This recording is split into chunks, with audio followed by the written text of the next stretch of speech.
This is a very ancient tale, when both gods and demons were churning the ocean in their desire for nectar.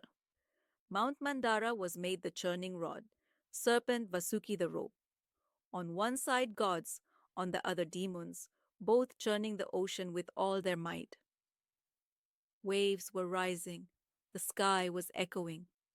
Everyone had only one desire: the nectar. But no one knew what would emerge first from this churning. A strange restlessness had spread across the earth, as if nature itself was sensing some approaching danger. And then something emerged from the ocean's depths.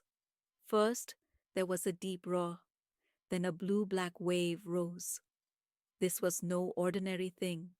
This was Halahala, the poison that had been hidden in the ocean's depths since creation's beginning. So poisonous, so terrible that a single drop could incinerate the entire universe. The poison began spreading. The air became toxic. Gods panicked, demons fled. Everyone forgot about the nectar.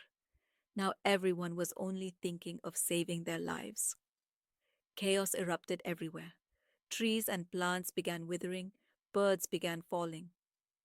It was as if the time of creation's end had arrived. Gods ran to Lord Brahma, then to Lord Vishnu. But both said, "This poison is so powerful that no one can handle it.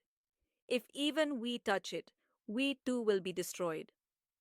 Then everyone remembered, sitting on Mount Kailash is Mahadev, who is different from all, who sees past, present, future, who is both destroyer and protector.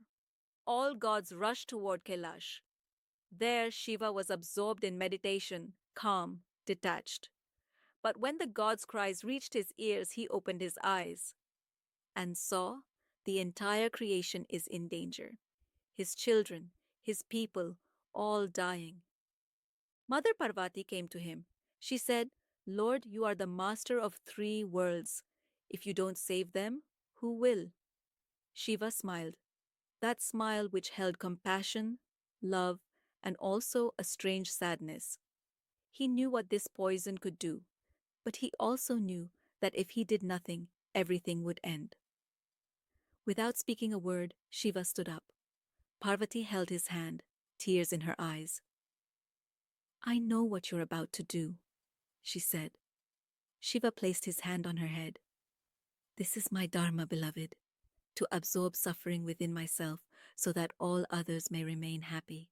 Shiva arrived at the ocean shore. The poison had now spread throughout the atmosphere. Blue, black, terrifying. Everyone stood far away, frightened. But Shiva moved forward without stopping. He cupped his hands and gathered the poison in his palm. Gods shouted, "No, Mahadev, don't drink it."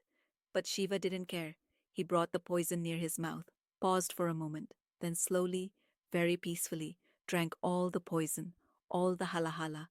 The poison that could destroy creation was now inside Shiva. The poison stopped in his throat. His throat began turning blue.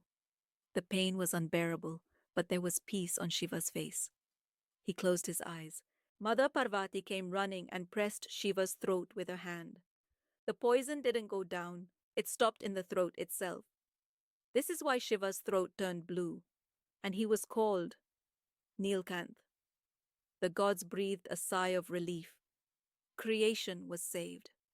Greenery began returning everywhere. Birds began singing again. Life returned. Everyone fell at Shiva's feet. "You are great, Lord. You saved us all without caring for yourself." But Shiva lifted everyone and said in very simple words, "When you love someone, their suffering becomes yours. And when suffering becomes yours, bearing it is not difficult." Even today, when we visit Shiva's temple, we see that blueness in his throat. That blueness is not just a mark. It reminds us of sacrifice, of love, of compassion. Shiva taught us that true greatness is not in how powerful you are. True greatness is in how you use your power for others' happiness, for others' protection. Neelkanth is not just a name. It is a feeling. It tells us that sometimes in life we must also drink poison, bitterness, sorrow, pain. But if we accept it with love, with peace, it doesn't destroy us. It makes us stronger, deeper. Om Namah Shivaya.